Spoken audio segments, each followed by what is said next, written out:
ಇತ್ತೀಚೆಗೆ ಮೈಸೂರಿನ ಪ್ರತಿಷ್ಠಿತ ಸೈಂಟ್ ಜೋಸೆಫ್ ಸೆಂಟ್ರಲ್ ಸ್ಕೂಲ್ನಲ್ಲಿ 8ನೇ ತರಗತಿಯಲ್ಲಿ ಓದ್ತಾ ಇದ್ದಂಥ ಜೀವನ್ ಪ್ರಕಾಶ್ ಎಂಬ ವಿದ್ಯಾರ್ಥಿಗೆ ಆತನ ಇಬ್ಬರು ಸಹಪಾಠಿಗಳು ಕಳೆದ ಕೆಲವು ತಿಂಗಳುಗಳಿಂದ ತೊಂದರೆಯನ್ನು ಕೊಡ್ತಾ ಇದ್ದು, ಮೊನ್ನೆ ಆತನ ವೃಷಣಕ್ಕೆ ತೀವ್ರ ಪೆಟ್ಟು ಬೀಳುವಂತಹ ಆಕ್ರಮಣವನ್ನು ಮಾಡಿದ್ದಾರೆ.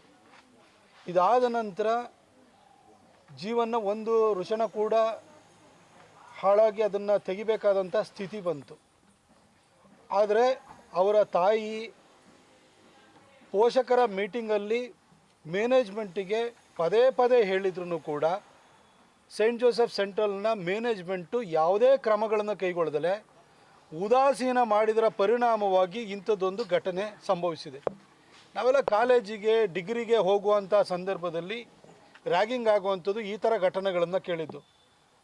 ಆದರೆ ಮೈಸೂರಿನಲ್ಲಿ ಶಾಲೆಗೆ ಹೋಗ್ತಾ ಇರುವಂಥ 8ನೇ ತರಗತಿನಲ್ಲಿ ಓದ್ತಾ ಇರುವಂಥ ಒಬ್ಬ ವಿದ್ಯಾರ್ಥಿಗೆ ಇಂಥ ಒಂದು ಪರಿಸ್ಥಿತಿ ಬಂದಿದೆ ಅಂತಂದರೆ ಇದು ತೀರಾ ನೋವಿನ ಸಂಗತಿ ಮಾತ್ರ ಅಲ್ಲ, ಆತಂಕದ ಸಂಗತಿನೂ ಕೂಡ ಆಗಿದೆ. ಮಕ್ಕಳನ್ನು ಶಾಲೆ ಕಳಿಸುವಾಗ ತಂದೆ ತಾಯಂದಿರು, ಶಾಲೆಯ ಆಡಳಿತ ಮಂಡಳಿ ಅವರನ್ನು ಸುರಕ್ಷಿತವಾಗಿ ನೋಡ್ಕೊಳ್ತಾರೆ ಮತ್ತು ಅವ್ರಿಗೆ ಒಳ್ಳೆ ವಿದ್ಯೆನ ಕಲಿಸ್ತಾರೆ ಅಂತಂದರೆ, ಒಂದು ಪ್ರತಿಷ್ಠಿತ ಸ್ಕೂಲಲ್ಲೇ ಈ ಥರ ಒಂದು ಘಟನೆ ನಡೆದಿದೆ ಅಂತಂದರೆ ಮಕ್ಕಳು ಯಾವ ಧೈರ್ಯದಿಂದ ಶಾಲೆ ಕಳಿಸ್ಲಿಕ್ಕೆ ಸಾಧ್ಯವಾಗುತ್ತೆ?